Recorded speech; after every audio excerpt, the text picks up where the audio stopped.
มื้อนี้ก็มาเก็บผักขี้เหล็กพี่น้องผักขี้เหล็กนี่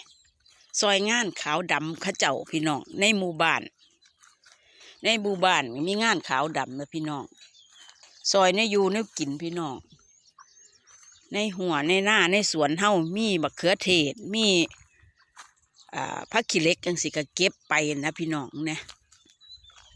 ดกพี่น้องเป็นยอดอ้วตัวอยู่ได้พี่น้องหลายอยู่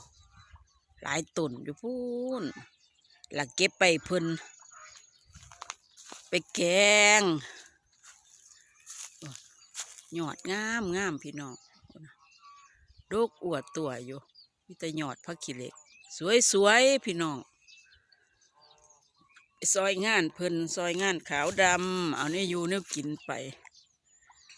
ซอยตามมีตามเกิดพี่น้องในหมู่บ้านในชุมชนในหัวในสวนเฮาก็มีหยังเฮาก็เก็บไปนำล่ะพี่น้อง